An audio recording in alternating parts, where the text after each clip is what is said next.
और कुरान पाक ला करके जुनैद बगदादी के सामने रखा और कहा, है जुनैद, क्या ये मेरे नबी की तस्वीर नहीं है? आंखें देखना हो तो पढ़ो, मा ज़ागल बसर हुआ मा तगा, चेहरा देखना हो तो पढ़ो, वद्दुहा वल्लैलि इज़ा सजा, हाथ देखना हो तो पढ़ो, वमा रमैत इज़ रमैत वलाकिन्नल्लाह रमा, अगर कदम देखना हो तो पढ़ो, ला उक़सिमु बिहादल बलद व अंत हिल्लुम बिहादल बलद, अगर सीना देखना हो तो पढ़ो, अलम नशरह लक सदरक ववदअना अन्का विज़रक, अगर इस नबी की गुफ्तार देखना हो पढ़ो, वमा यंतिकु अनिल हवा इन हुवा इल्ला वहयु यूहा, इस महबूब की अताएं देखना हो तो पढ़ो, इन्ना आतैना कल कौसर, नारे तकबीर।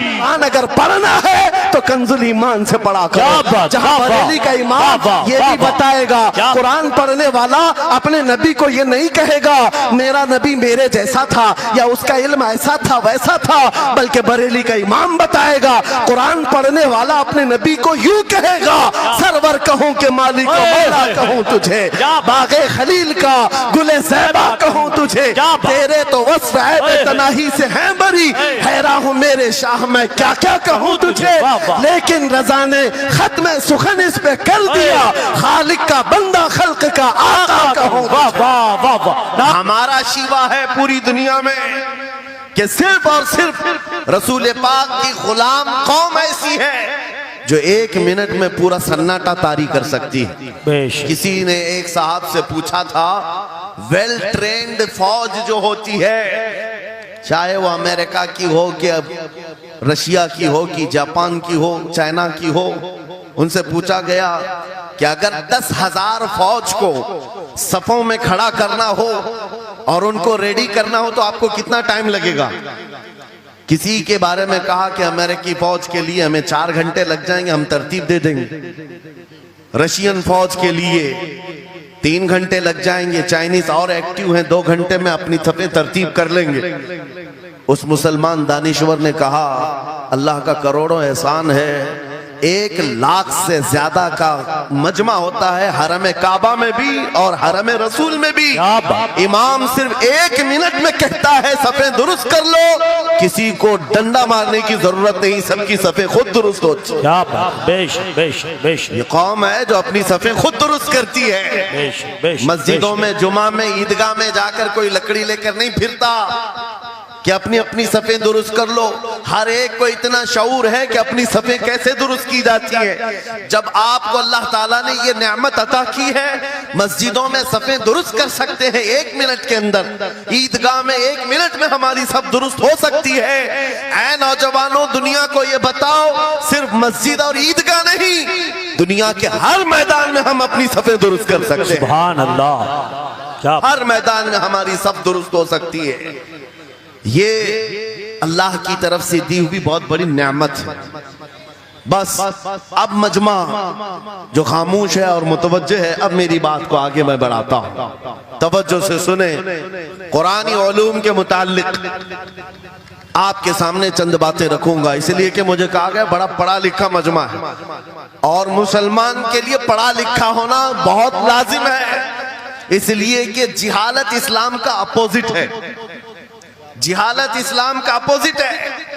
आपको एक बात मैं बताऊं, जब भी कहा जाता है दौरे इस्लाम, यानी हुजूर सल्लल्लाहु अलैहि वसल्लम की आमद के बाद के हालात को दौरे इस्लाम कहते हैं, उससे पहले वाले जमाने को दौरे जिहालत कहते हैं। जबकि इस्लाम का अपोजिट तो कुफ्र होना चाहिए, कुफ्र होना चाहिए। ये दौरे इस्लाम है और इससे पहले दौरे कुफ्र था। नहीं, दौरे इस्लाम से पहले वाले दौर को दौरे जिहालत कहते हैं, इसलिए कि बताना है इस्लाम और जिहालत दो अपोजिट चीजें हैं, दो अपोजिट चीजें हैं। जाहिल हो और मुसलमान हो, उसे जेब नहीं देता। जिस कौम पर आने वाली किताब हिदायत का पहला लफ्ज इक़रा से शुरू होता है, इक़रा बिस्मि रब्बिकल्लज़ी खलक़, कुरान का पहला लफ्ज जो आया है वो किस नाम से आया? पढ़ो अपने रब के नाम से, पढ़ो अपने रब के नाम से। और इल्म नहीं है तो कुछ नहीं है तुम्हारे पास। इमाम गजाली तो फरमाते अन्नासु कुल्लुहुम मौता इल्लल उलमा, ये सारे इंसान मुर्दा हैं, जिंदा अगर कोई है तो इल्म वाला है, इल्म वाला जिंदा है। और जिहालत की तारीकियों में भटकने वाले की मिसाल ऐसी ही है जैसे अंधेरी कोठरी में बैठा हुआ है, कहीं रोशनी का आने का इंतजाम नहीं, उसके सामने हलवा रखो कि गोबर रखो, दोनों बराबर है। जाहिल आदमी के लिए ऐसा ही है, कभी उसका हाथ इसमें पड़ेगा, कभी उसका हाथ इसमें पड़ेगा। जब नजर नहीं आ रहा है तो हलवा को गोबर समझकर खा लेगा और कभी गोबर को हलवा समझ के खा लेगा, गलाजत उसके लिए बराबर हो जाएगी। लेकिन इल्म को कहा गया अल इल्मु नूरुन, इल्म रोशनी है। जिसके पास इल्म आता है वो तमीज सीख जाता है, उसके पास अखलाक आ जाते हैं, वो हलाल और हराम के फर्क को समझने लगता है, बुरे और अच्छे के दरमियान फर्क मालूम होने लगता है।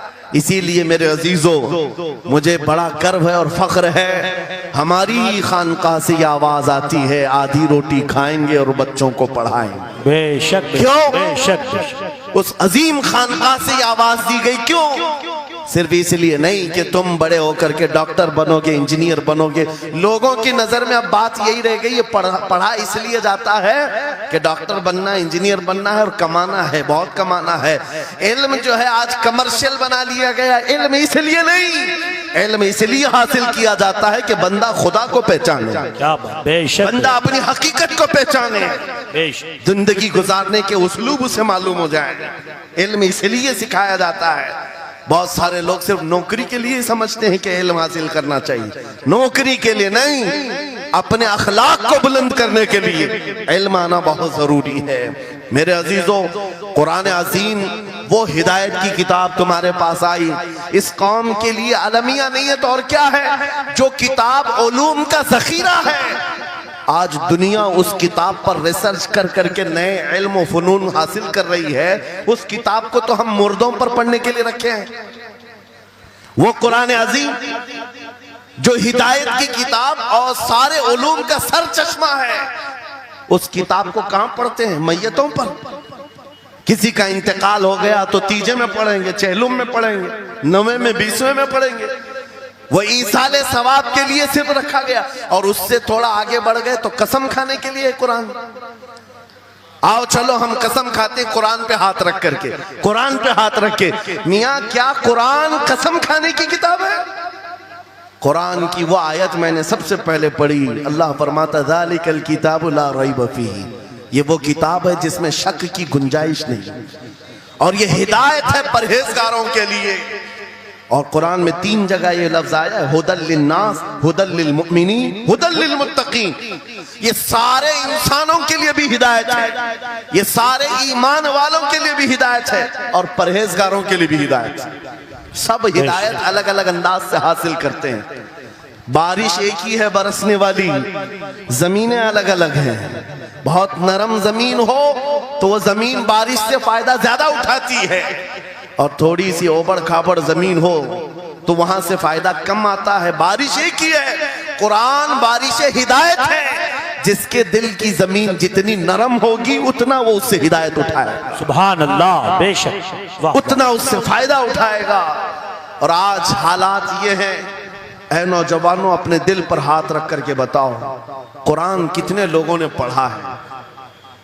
कुरान कितने लोगों ने पढ़ा? मैं हाथ नहीं उठवाता, किसी भी बात पर हाथ मत उठाया करो। ना ही झूठे हाथ उठाना है, ना सच्चे हाथ उठाना है, ना ही किसी और को शर्मिंदा करना है। अपने दिल पे हाथ रख करके बताओ कुरान कितनी मर्तबा पढ़ लिया। क्योंकि कुरान पाक, बहुत सारे लोग ये समझते हैं मदरसे में बचपन में एक बार पढ़ लिया तो उसका हदिया हो गया, खत्म हो गया है, अब इसके बाद फिर हमारी मैयत पे ही पढ़ा जाएगा। इसलिए तो कुरान के उलूम से नावाकिफ हो गए। अरे समझना तो दूर की बात, देख करके पढ़ना भी मुश्किल है। आज लोगों का देख कर पढ़ना मुश्किल हो गया। कुरान तुम्हारे पास बहुत सारी किताबें नहीं है, बहुत सारे ग्रंथ नहीं, बहुत सारे वेद नहीं है जिनका शुमार ही नहीं है। तुम्हारे पास ओनली वन, एक किताब कुरान पाक, ऐसी महफूज किताब जिसके बारे में अल्लाह ताला खुद फरमाता है सूरह कमर में, वलक़द यस्सरनल कुरआन लिज़िक्रि फहल मिन मुद्दकिर। हमने कुरान को याद करने के लिए आसान बनाया है कोई याद करने वाला?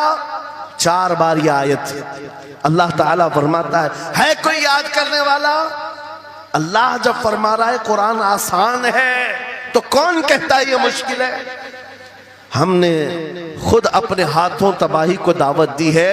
दर्स कुरान को अगर हमने न भुलाया होता, ये जमाने ने जमाना न दिखाया होता, वो जमाने में मुअज़्ज़ज़ थे। मुसलमान होकर आज हम खार हुए हैं, तारीके कुरान होकर आज हम छोड़े बैठे हुए हैं। कुरान अजीम को छोड़कर बैठना कितनी बड़ी गुमराही है। आज हालात ऐसे आ गए कि कुरान को बदलने की बातें होने लग गई। क्यों?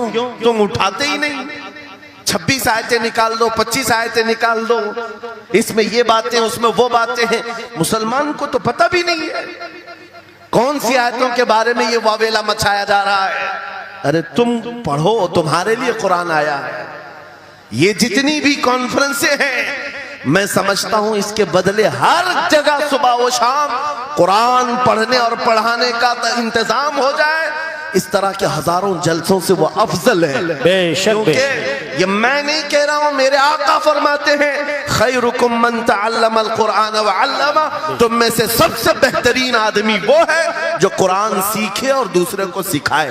बेशक बेशक सबसे बेहतरीन आदमी वो है कुरान को सीखे और दूसरे को सिखाए। आज नौजवानों के अंदर एक बड़ी तादाद मुझे देखने को मिलती है, उनको छोटी छोटी सूरतें भी नहीं मालूम, कुरान देख करके पढ़ना भी नहीं आता। बचपन में हमारे माँ बाप ने हमको सीने से लगा करके कुरान मदरसा भेजने की आदत डाली थी, और जब स्कूल जाते थे तो बस्ता पीछे लगा के जाते थे। पता होगा, स्कूल जाते हैं तो बस्ता पीछे रख के जाते हैं, और कुरान पढ़ने के लिए जाते हैं तो सीने से लगा के जाते हैं। ये हमेशा से एक रीत रिवाज चला, बुजुर्गों का डाला हुआ कि बेटा कुरान हमेशा आगे होगा। लेकिन शऊर आने के बाद तुमने कुरान को पीछे डाल दिया, पीछे को आगे कर दिया। कोई इल्म ऐसा नहीं जो कुरान में मौजूद नहीं, कोई इल्म ऐसा नहीं। वला रतबिन वला याबिसिन इल्ला फी किताबिन मुबीन, मेरा मौला फरमाता है कोई खुश्की और तरी की बात ऐसी नहीं जो हमने कुरान में ना बयान की। वनज़्ज़लना अलैकल कुरान तिबयानन लिकुल्लि शै, रब फरमाता है हमने कुरान में हर चीज का वाज़ेह बयान उतारा है तुम पर। और सैयदना